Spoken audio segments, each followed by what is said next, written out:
Hi everyone, nice to see you. Very nice indeed.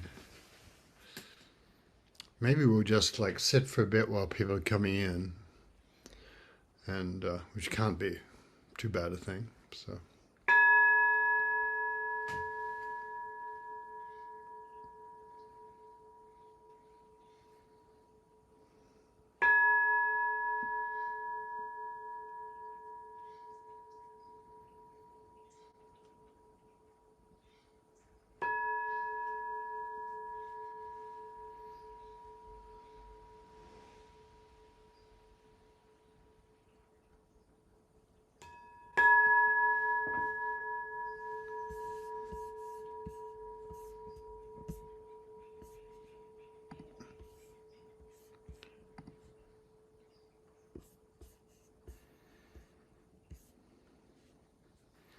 So, here we are. It could be worse. So, we have meditation, we have a temple to be in. Take a breath, sigh, enter the now.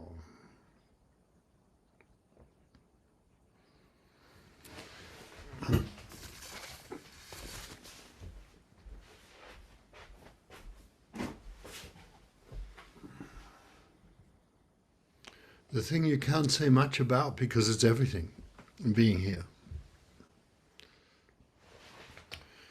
Nothing much is demanded of us yet. It's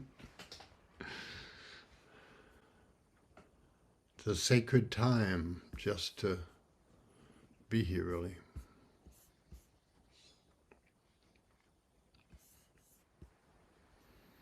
Let the heart spread out and meet what it meets.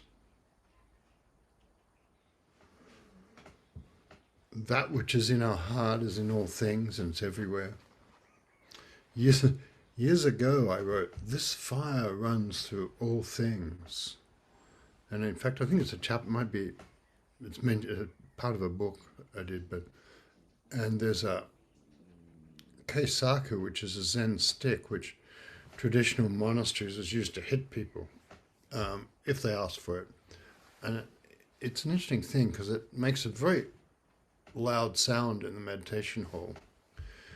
And also it does something to your chi, it does something to your acupressure points because it boom, this sort of energy shoots up through you when it happens. But we stopped doing it because too many people thought of child abuse and things like that. So we stopped doing it because it was just, you couldn't transfer it from one culture to another. But one of the things was you could feel the liveliness, the fire that was in the stick, that came through you, really, came through your hands, comes through your hands and your heart and goes to meet everybody, the fire that runs through all things.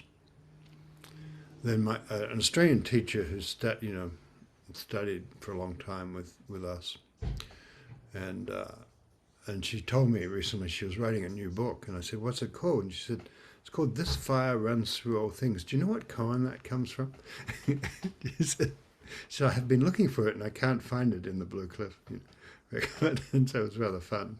Yes, I know what koan that comes from. It comes out of your own heart and covers heaven and earth. This fire runs through all things. So let's just, again, feel the stillness at the center of everything. I don't suppose it really accumulates, but I think as we sink into the stillness, we have that feeling of going deeper in. There's less and less disturbance. But I think it's just that we're not clutching delusion as much,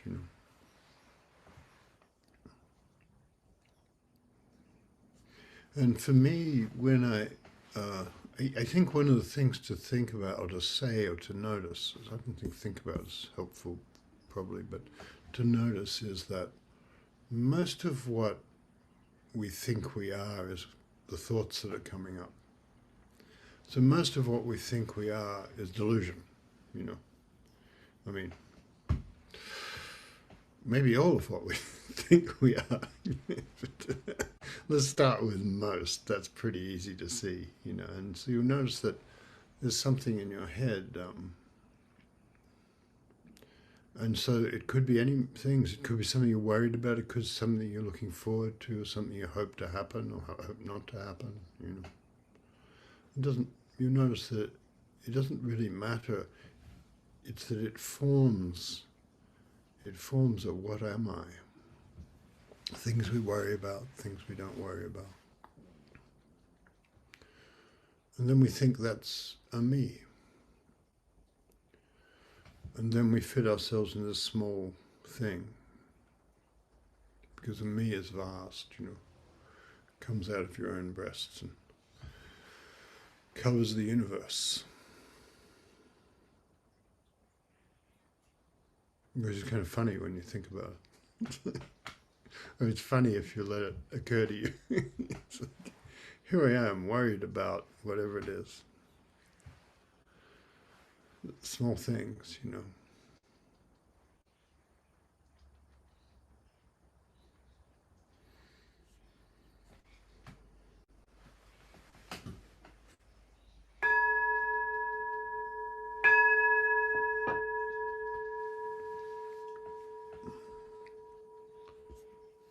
When we think about it, I often think in meditation of, well, we've got to get here. You know, it's one of those funny things because obviously, where are we? We're here. So it's just a matter of noticing, not of traveling. The journey is something that by the time we thought of, oh, I need to get here, we're here. All we have to do is notice. So I decided to do I'm working on predicament, like we're all enjoying or being subjected to or being tortured by or being enlightened by the predicament koans. And this is the last week, and next week I'll go into the next category of koans, mystery and impossible tasks and things. But the predicament koans have this great quality of I don't know, they stop us in some way. And this one is called the fire at the end of the universe, or at the end of the Indian word is Kalpa, the fire at the end, which was the great arc of a universe, where it was, you know, came into being and eventually was destroyed in fire and destruction, just like a galaxy. Usually that's how galaxies go out grandly. So there's some sympathy with our prejudices about physics here. So,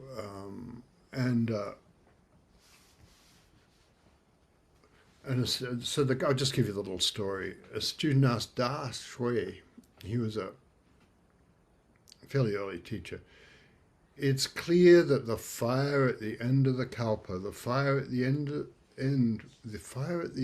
will completely destroy the universe. I'm still not clear, is there something that won't be destroyed? I think Elizabeth Kubler-Ross used to call this bargaining. You know, it's like, is there something, surely there's something that won't be destroyed, you know.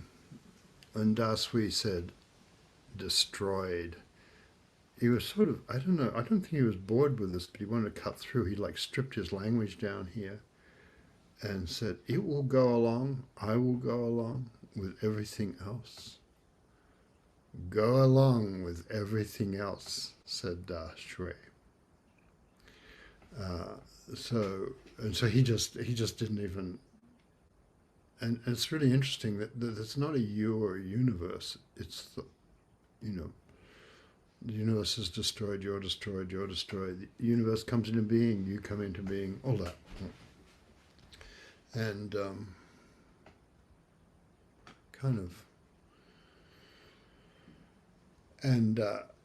Dasui, interestingly enough, was, and it's destroyed in fire, was the firekeeper at he was studied with a great teacher, Guishan, and he was the firekeeper at the temple, so it was his business to keep. So he knew something about the fire at the end of the universe.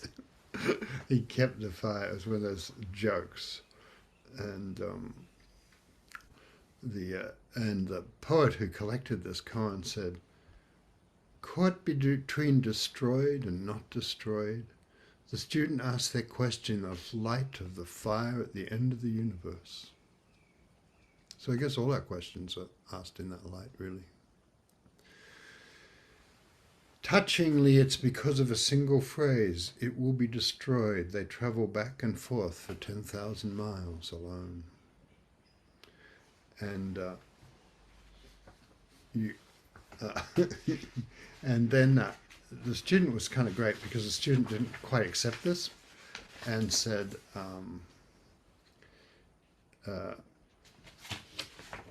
wanted a second opinion, which is a great thing, which is something we want, right?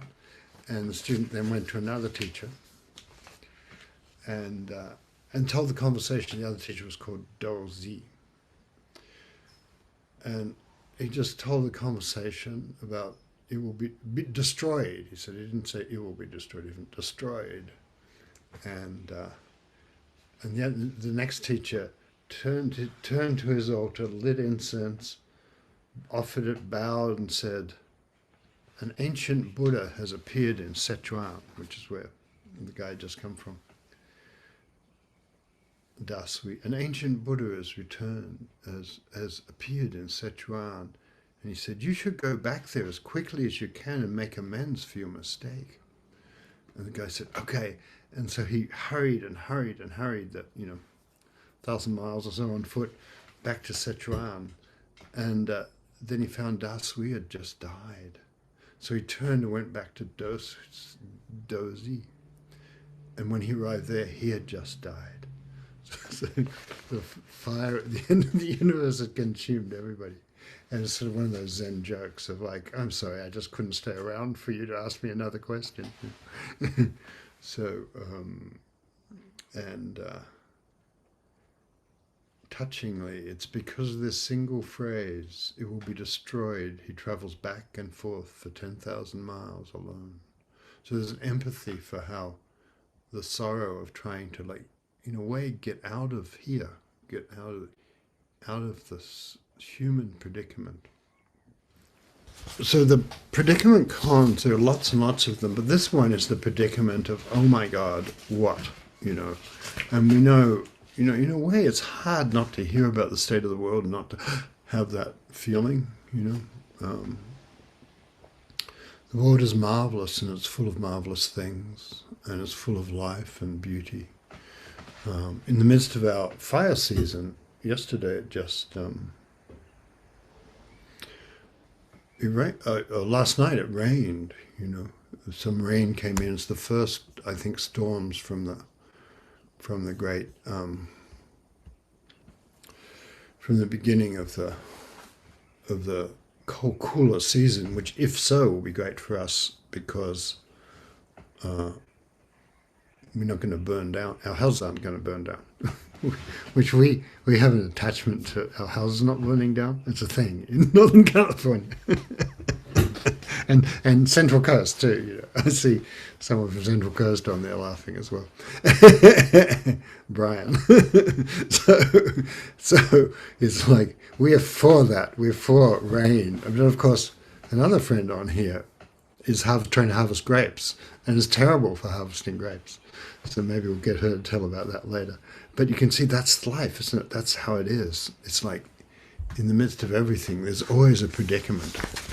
And so the Zen people kind of understood the predicament thing, and they understood that, in a way, we suffer because we have a predicament, and then we do crazy stuff.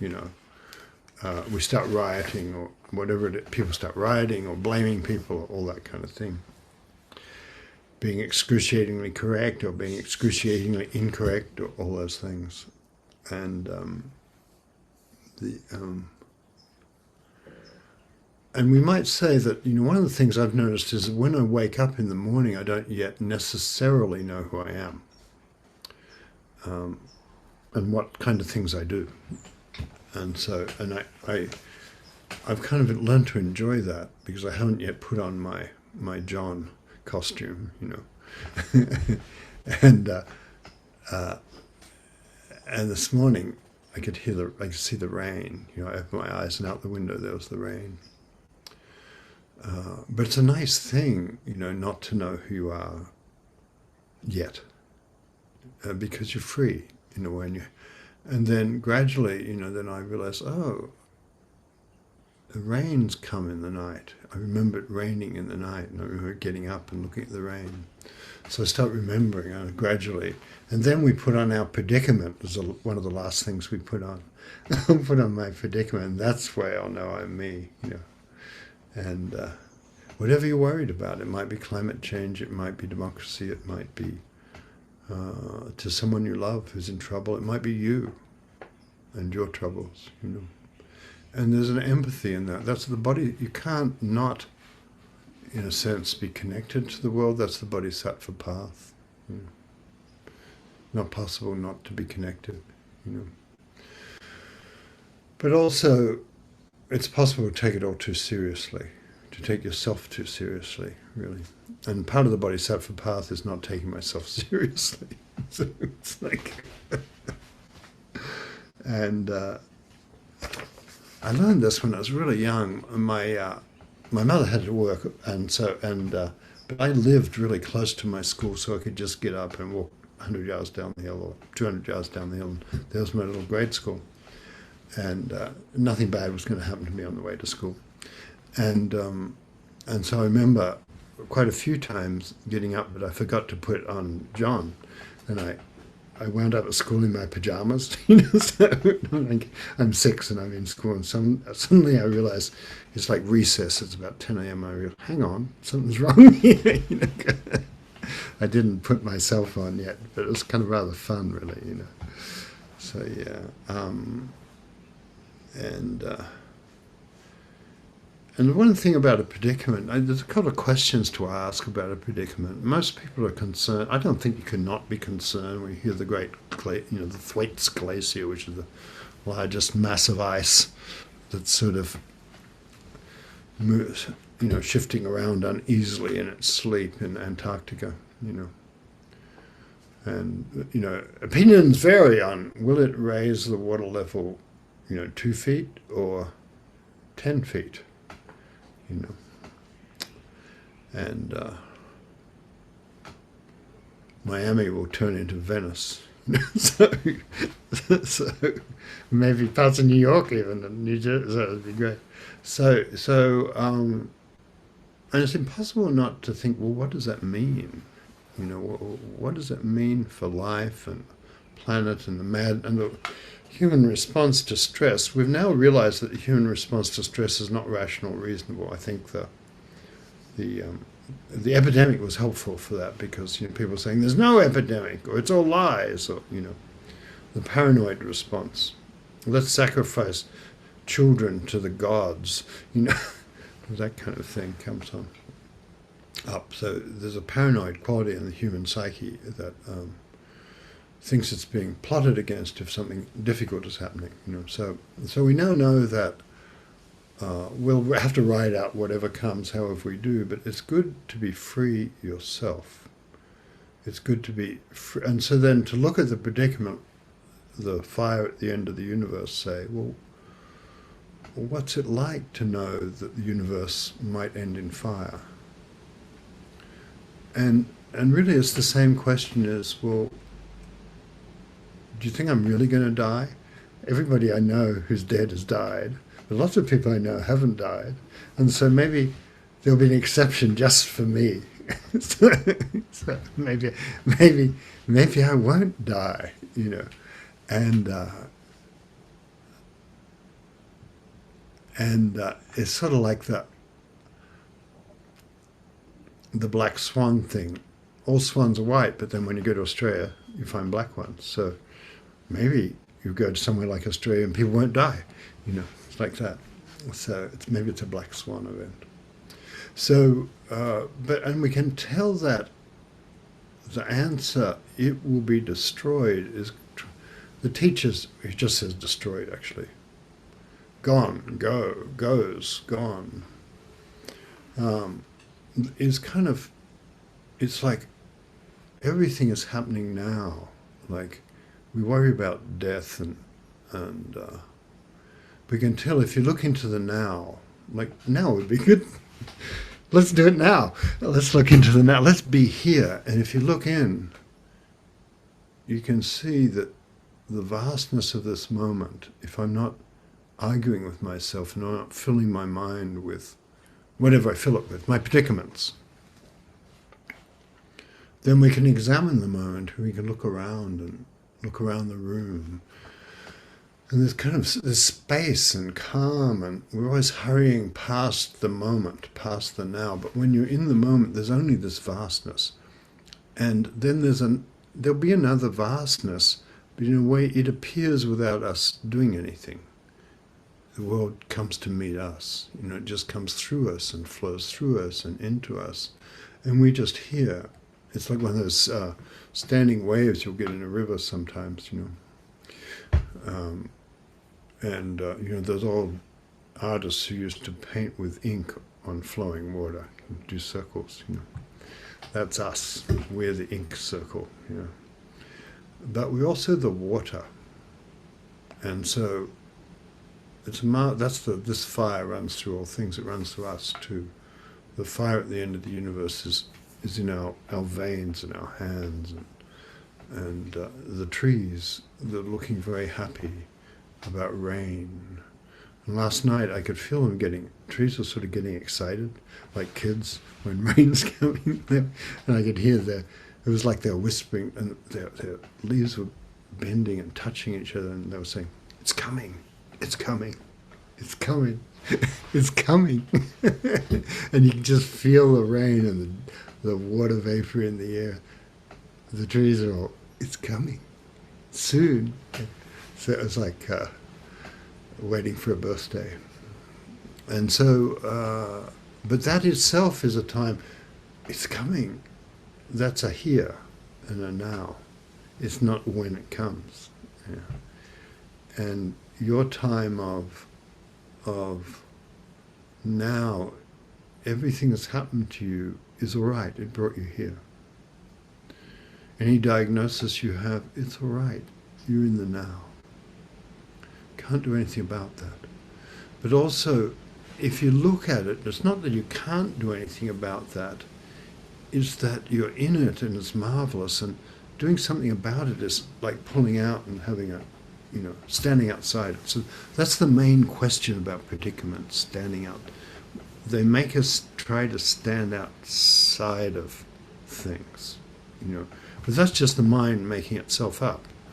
And it's better to go to school in your pajamas than do that. So you don't have to it's better not, you don't have to go to school in your pajamas. I should soon learn to wake up enough not to do that.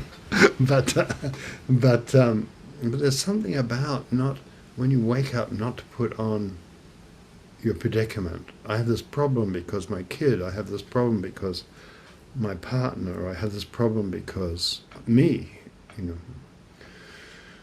When you tell that's just people shouting blame on Twitter, It doesn't matter really.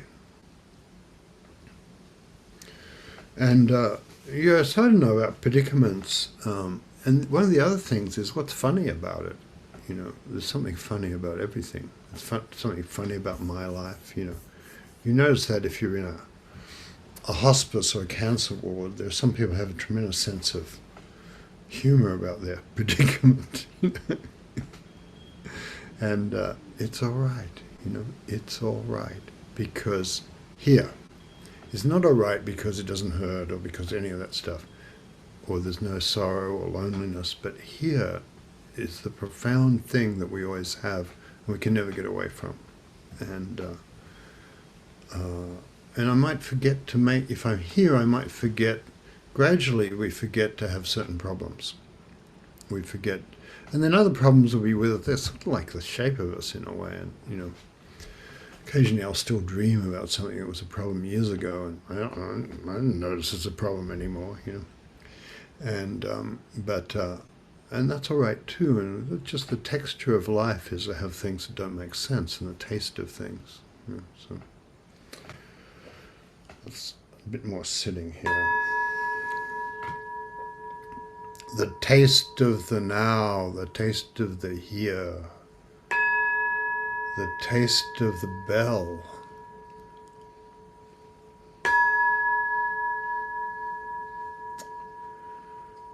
The taste of that sound.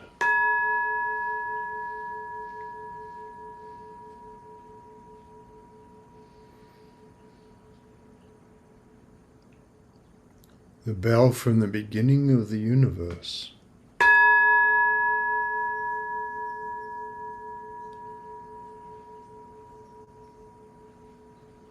Enter here.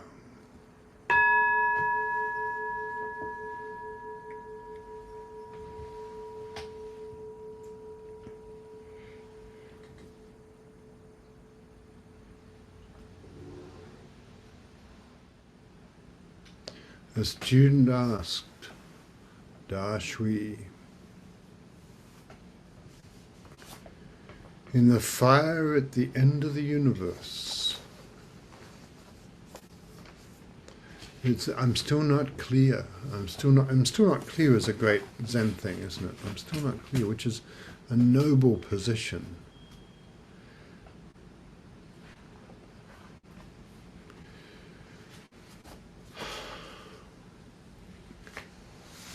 When the universe is utterly destroyed, is there something that won't be destroyed? It actually says is destroyed. It doesn't really quite, it's vague about the subject, which probably means it's personal to him. I'm actually wanting to get to me, but I'll start with the universe. Is destroyed or not? And Da Shui says, destroyed, and go along. It will go along with everything else. Meaning, I will go along with everything else. Will go along with everything else. Said Da Shui. Will go along too.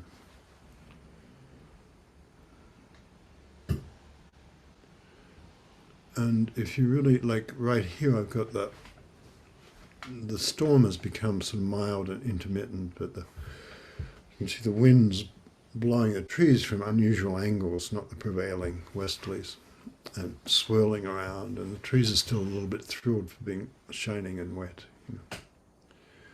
And the hawks are out screaming, but everybody else is being kind of quiet and hidden little birds. So, and I'm here. Here is this marvelous thing, you know. It's infinite. You can feel you're here.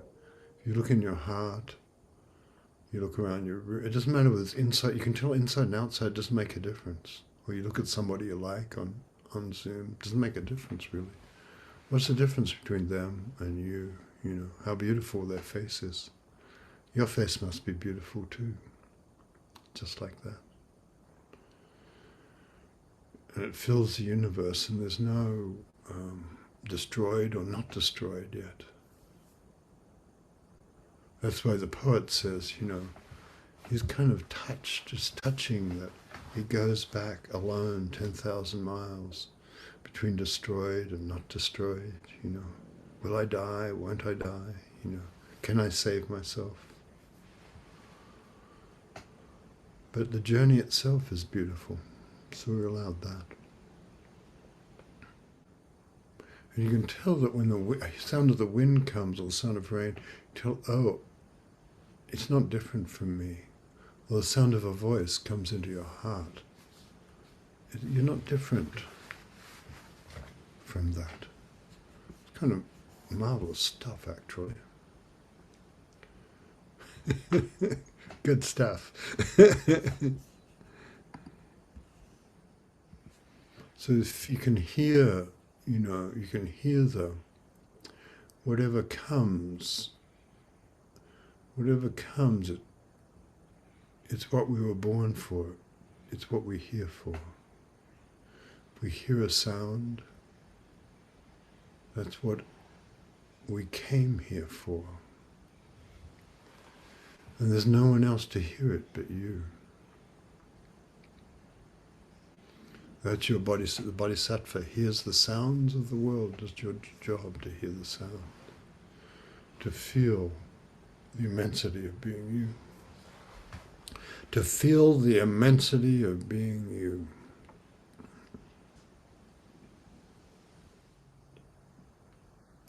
Something about the meditation is about, even if you're not interfering with things and reaching for things, it's all right. In fact, it's everything.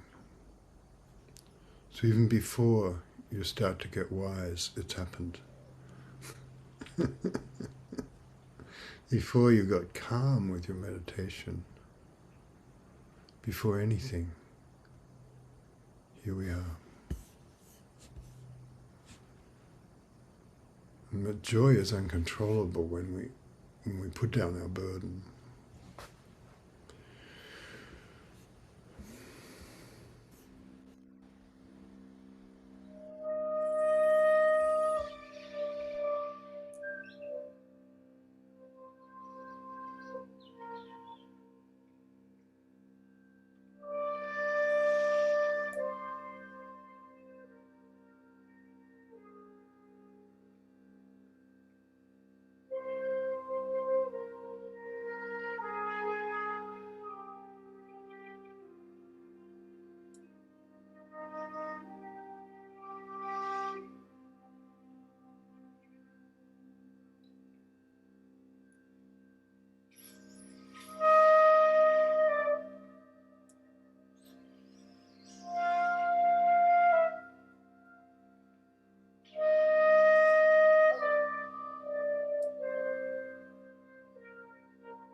the fire at the end of the eon, when the fire at the end of the Kalpa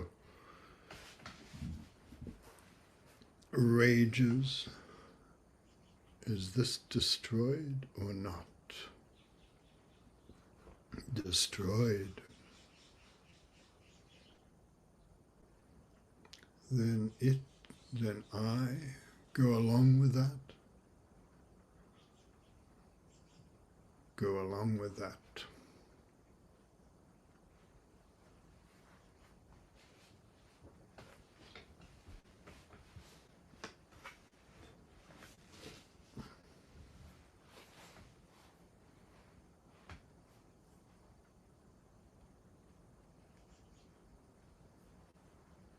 Good to know.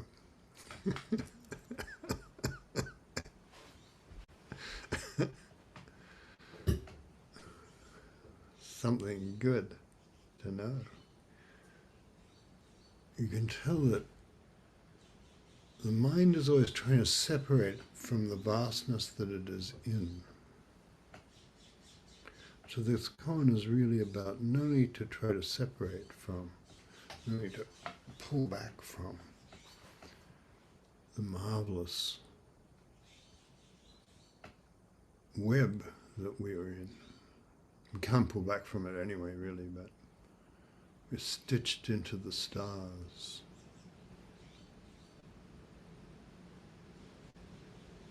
And the wind and the rain and birds. And the fire at the end of the universe.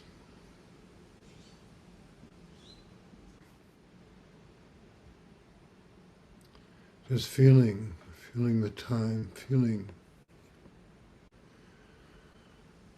what it's like to be here. You know, this is what I came for. I might as well have it. You know. 10,000 miles to and fro.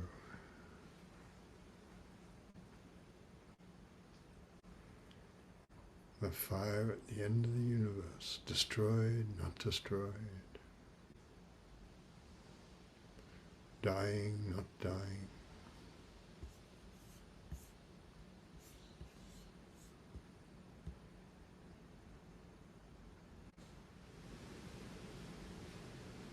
There's nothing, we don't need anything more than this. This.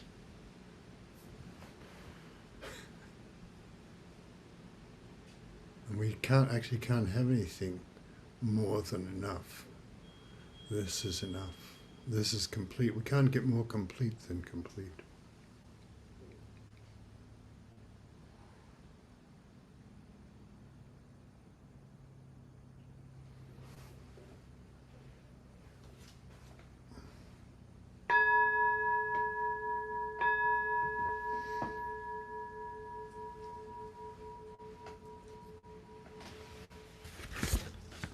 Heraclitus, of course, saw,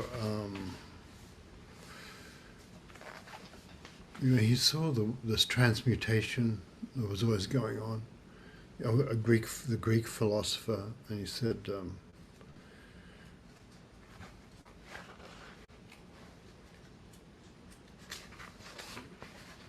things are not made by the gods. They're fire, and they become these different forms, and they go back to fire. The transformations of things, what he spent his whole life writing about.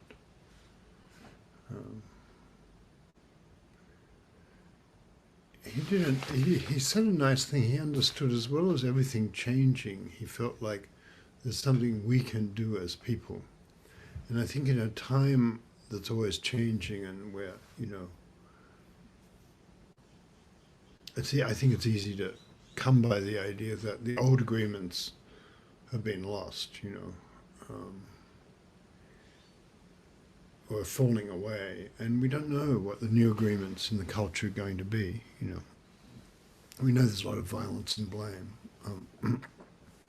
That's usually in transition times, but we don't know. But we do know our task is with the old Chan masters.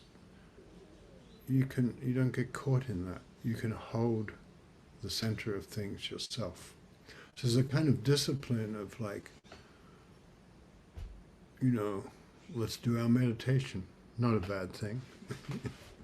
Stops us getting so caught up in any madness that might be around us. And then you'll notice that, if I look inside, it's always clear what I'm to do now. And so you notice that there's a kind of something reveals itself. And it's not what I thought I should do, it's just I can tell what's true for me to do. Heraclitus called that character, actually. He said that you don't build your character, you just build your character by a lot of little decisions. And then gradually you'll realize that you've transformed, Like, do your meditation this morning, that kind of thing, little stuff.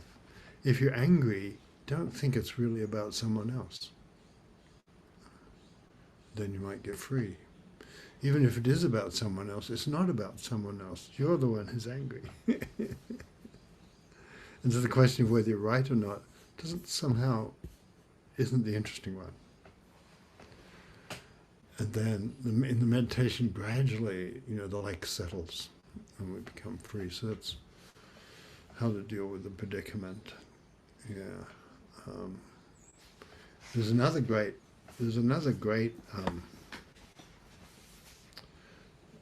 It became a popular thing. There's a legend about the story. It was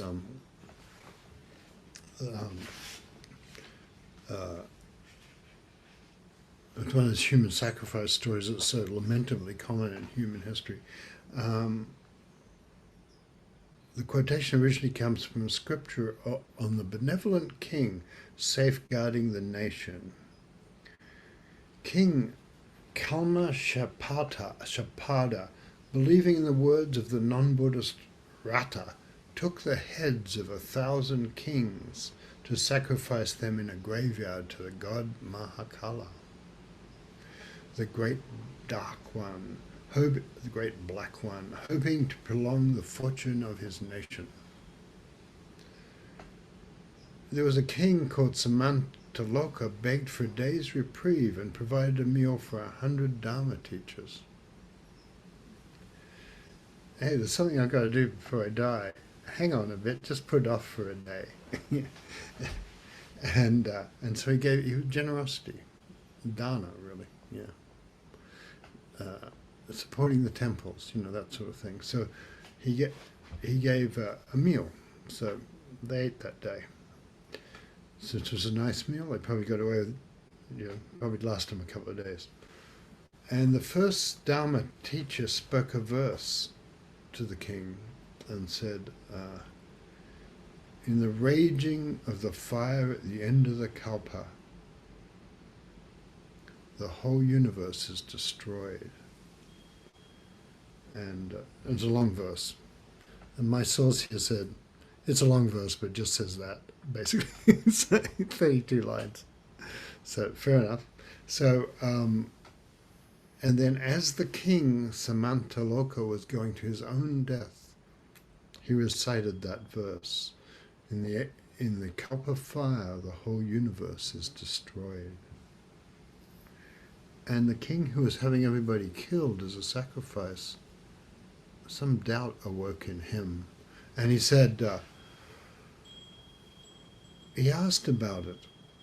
And then the king he was about to kill recited the verse.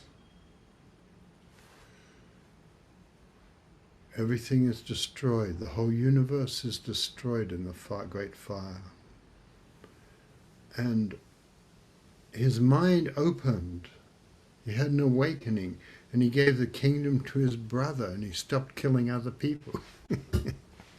And he went off and practiced. And eventually attained forbearance. So eventually he stopped. The impulse to kill people didn't go straight away. He just, in the end, the impulse to kindness isn't something you can, just put on your refrigerator. And it's not about standing outside yourself and being kind. You notice about, the thing about being here is something you really listen to. Listen to being here. what is here? Just really, we listen, and that's the way what I'm calling discipline comes. And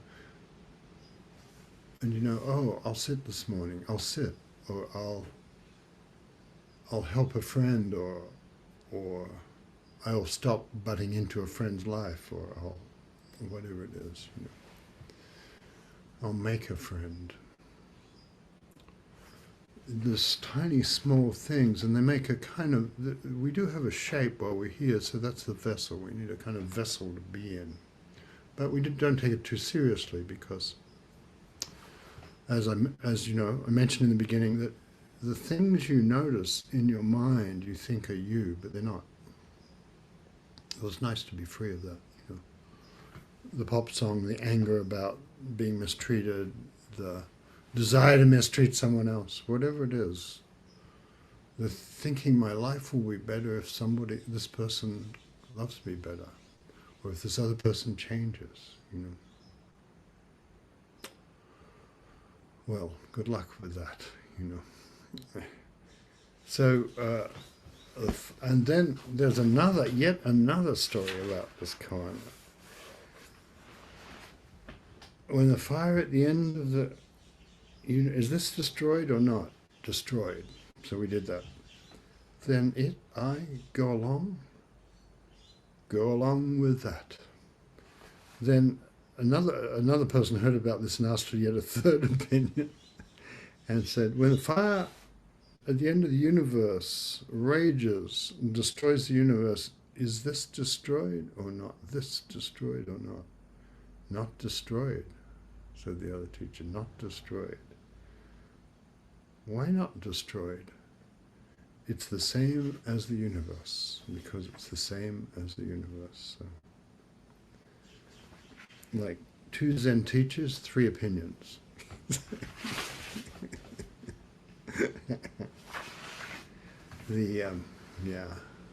So that's the emptiness. From the point of view, there's nothing here. You weren't born, you don't die. From the other point of view, it's wonderful to be here and hear the wind or see the fire or whatever it is. So there we are. I noticed Michelle Riddle made it on today. Do you have anything to say? Yeah, I did make it on.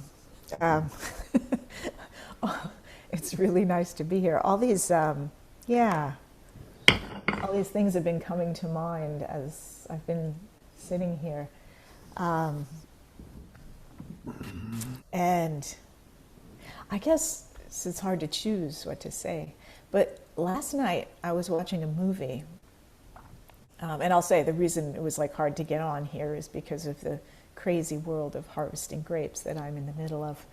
And okay, I'll say, so yesterday I was asked to hire a certain trucking company by one of the wineries that we take grapes to, because people don't like to deliver to them because they're high up on a hill and you can't take very many grapes at once, and it's a long story. So I said, okay, I'll try this person you want us to try.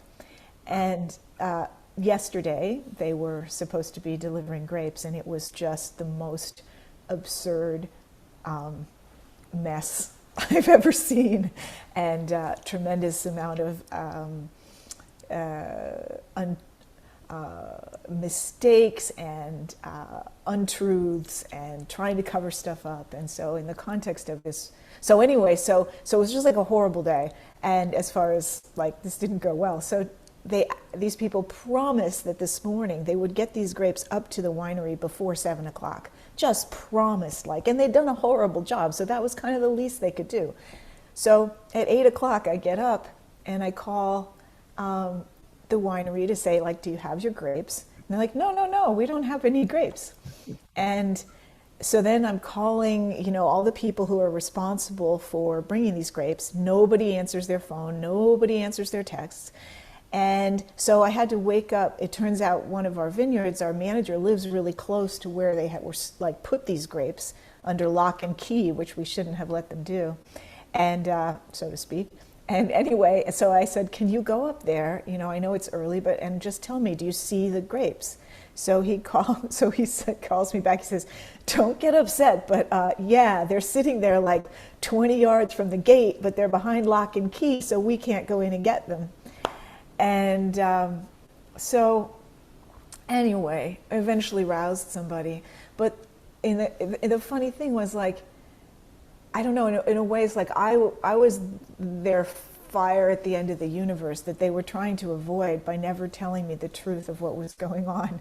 And like somehow it was going to be better if they didn't face it and they didn't say, you know, we don't have a driver, or they're drunk and they're not going to go. So they would keep lying to me and be like, yeah, they just left. And over and over and over again, like no one's going to figure this out. And so it's a really funny thing for me, because it's like, okay, this is pretty not acceptable. But like, what is the action of being mad? Like, do I get mad? Like, do I fake that I'm mad? How do I, you know? And so like, that's like a really interesting thing too. Just that, you know, it's just simply what it is. It's just like, nope, that's not how you do business. That's not a good idea. But anyway, so the other thing was, I wanted to say, is I watched this movie last night that was made in 1967 in France, in Paris, called Le Samouraï. And I was actually alive at that time, just barely. And it was fascinating just to see these ancient cars, like a Citroën, and all these cars were like their rear view mirror is like a little tiny round thing attached with a bolt to the hood, you know, and the you know, the steering wheel is like, you know, so tiny, and they tried to bug somebody's room with you know, something that was bigger than this mug, was like the best they could do with their, you know, and telephones were so ancient and everything. And for some reason it just struck me like I lived then, and it was almost impossible to imagine that world. And so this morning, as I've been sitting here, it's like that is destroyed, you know, that already is destroyed. And I could just put myself in that place of, little did I know what was coming when we all lived, everybody who's alive, in that world. And it was so beautiful and touching, and you know, in the ways in which you thought, how was science fiction at that time? How did it get it right, and how did it get it not right? And you imagine Teslas today, where you don't even have a dashboard, and you know, there's just this big screen in your car. And anyway, it's just fascinating.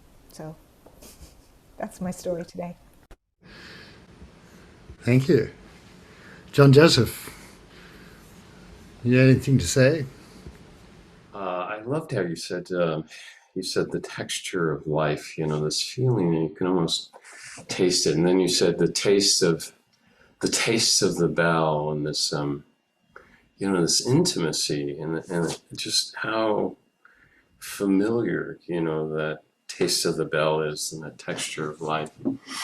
And I too listened to the rain as it came in the night, and woke up and the window was open, the wind was blowing, and the raindrops were, and everything was happy. And it made me think of that koan, you know, what's the sound, that sound outside the gate? What's that sound outside the gate? And the monk said, oh, it's the sound of raindrops. And for me, that is the whole koan.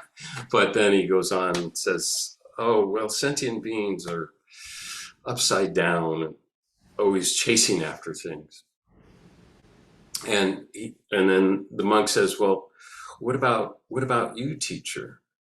And the teacher says, well, sometimes I almost lose myself. Sometimes I almost don't lose myself. He's a double negative. So what he's saying is, sometimes I almost find myself. And what does that mean? The monk said. And he said, well, it should be easy to explain, but it's altogether so difficult to explain. And I just thought that was just a beautiful expression my life, what's going on in my life, it should be easy to explain, these things, but altogether it's difficult to explain, but it's easy to taste that texture or the sound of the bell. It's easy to feel that texture of that life. So it's something rather than words, something to live. And that's what I felt. You mentioned those things, John. Very good.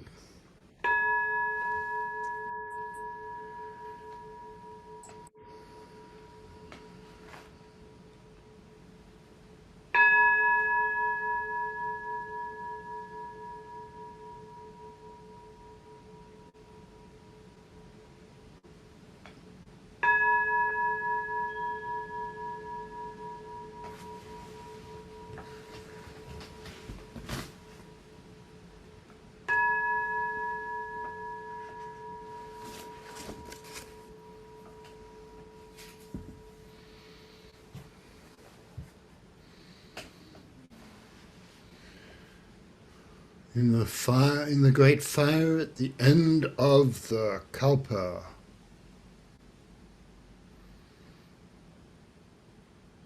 destroyed or not.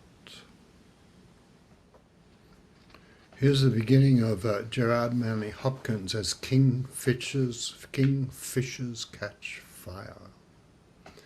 As kingfishers catch fire, dragonflies draw flame. As tumbled over rim in roundy wells, stones ring, like each tucked string tells, each hung bell's bow swung, finds tongue to fling out broad its name. Each mortal thing does one thing and the same, deals out that being indoors each one dwells selves, goes itself, myself it speaks and spells, crying, what I do is me, for that I came. The poem goes on, but I'll just stop there. And here's Hopkins again, and just a little bit of a slightly longer poem, that nature is a Heraclitean fire, and of the comfort of the resurrection. Cloud, puffball, torn tufts, tossed pillows flaunt forth, then Chevy on an air-built thoroughfare, heaven roisterers in gay gangs, they throng, they glitter in marches, down rough cast, down dazzling whitewash, wherever an elm arches, shive lights and shadow tackle in long lashes, lace, lance and pear. Delightfully the bright wind boisterous ropes wrestles, beats earth bare of yester tempest creases, in pool and rut peel parches, squandering ooze to squeeze dough, crust, Dutch stanches, starches, squadron masts and man masks, treadmill toil there, foot fretted in it. Million fueled, nature's bonfire burns on, but quench her bonniest, dearest to her clearest selved spark. Man, how fast his fire dint, his mark on mind is gone. Both are in an unfathomable, all is an enormous dark drowned. O pity and indignation, man-shape that shone sheer off, disseveral a star, death blots black out, nor mark is any of him at all so stark, but vastness blurs and time beats level. I'll stop there. And you can tell he had a sense of the fire in everything, just endlessly, the leaves renewing that. He called that the resurrection.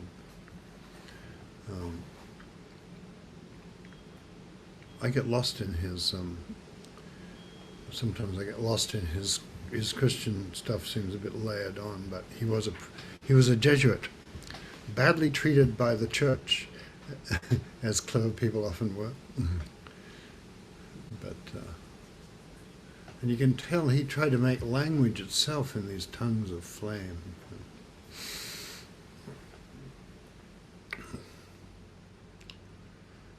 Is it destroyed or not?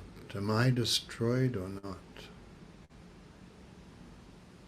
We can feel like if we let ourselves come right up against the predicament, at the end of the universe, when the world is destroyed, am I destroyed or not? Is it destroyed or not? And if you let it come to you, you're free. Oh, that question. And while you're still alive, the answer is, I don't know.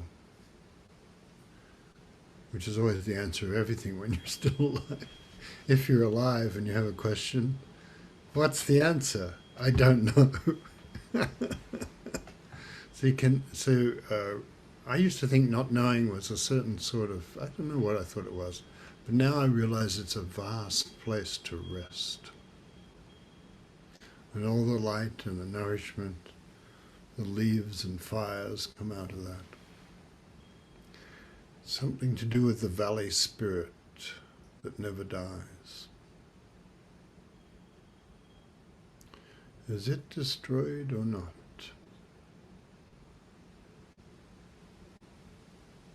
So just let everything come. You know, in this last period of the meditation,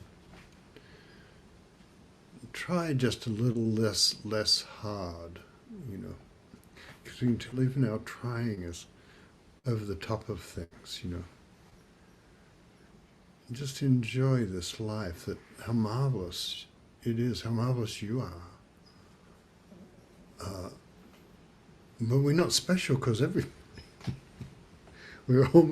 everybody in this great temple we have is marvelous. Somebody asked the first Hopkins poem, it's called As Kingfishers Catch Fire, which is, I don't know if that was his title or people just put it on because it's the first line. As kingfishers catch fire, as meditation opens, as leaves shine. You can tell it's too boring not to love the world. It makes us small, you know. There are always a lot of things to disapprove of, and even to loathe and be disgusted by and to hate. And then after a while we realize, well, that's exciting too. That's part of the love of the world. Closing ourselves down is not really worth it. Is it destroyed or not?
Is it destroyed or not?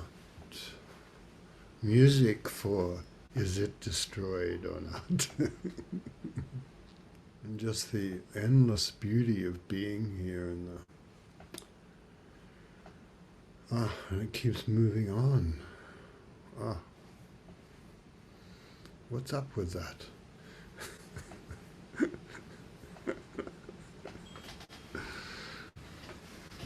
That's what Heraclitus said, it flows. It's always complete.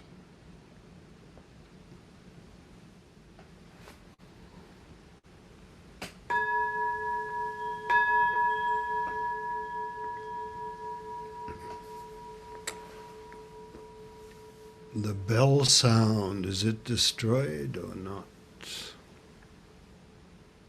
Alison, do you have anything you would like to say for the end of time?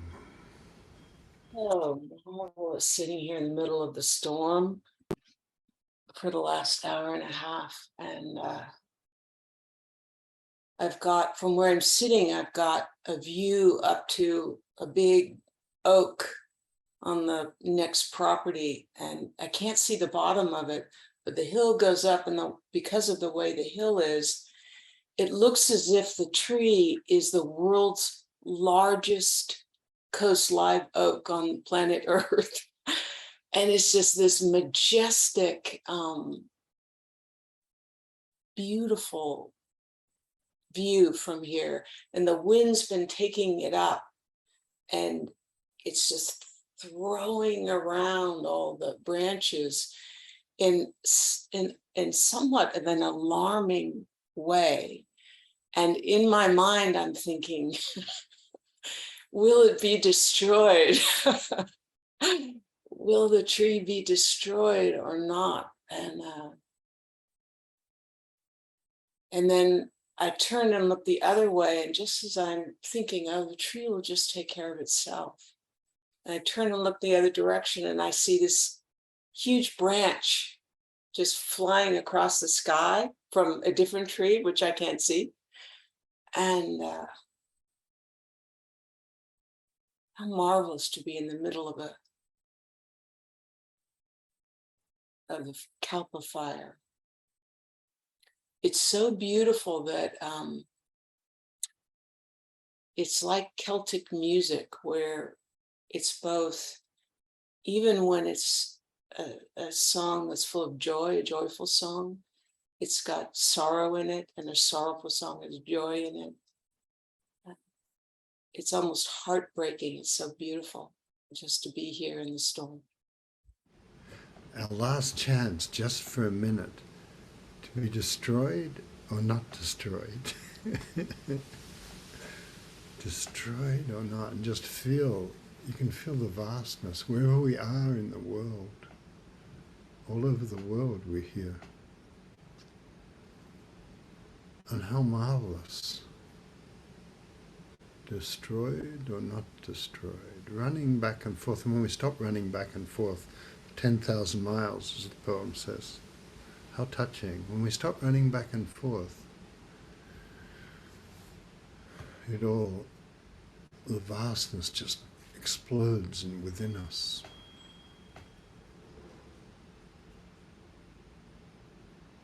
Just feel it for a second. It's yours. It's your ancient inheritance. Here now. Okay, then Amaryllis, can you get us out of here? How do we get out of here? With a little help from a friend. Very good. Todd, I believe, yes.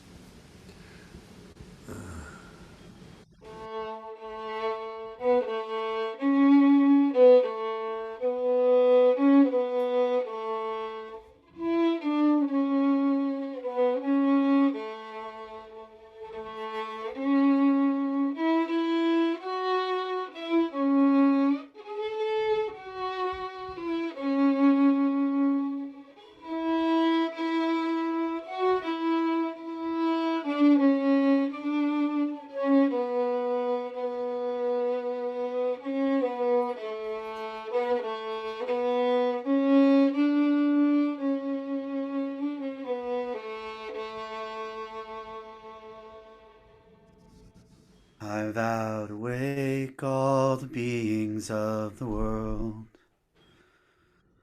I vow to set endless heartache to rest. I vow to walk through every wisdom gate. I vow to live the great Buddha way. I vow to wake all the beings of the world. I vow to set endless heartache to rest. I vow to walk through every wisdom gate. I vow to live the great Buddha way.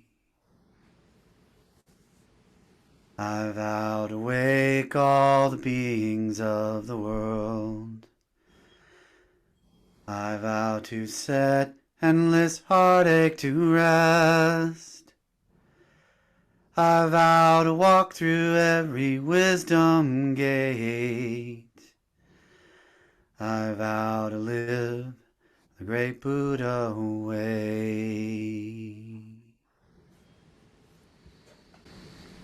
Thank you, everyone.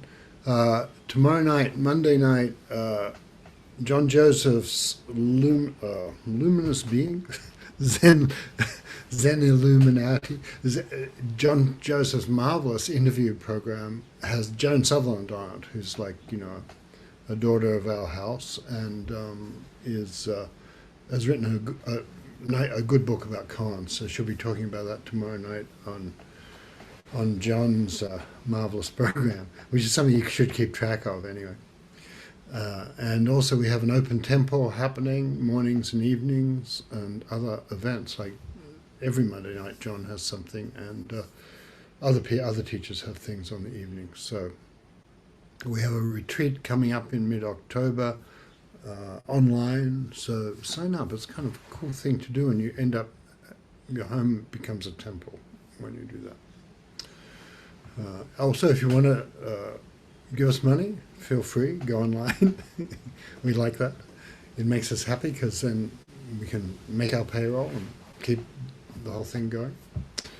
And most of all, just, it's a wonderful thing to be in temple together, so thank you. And we'll see you next week.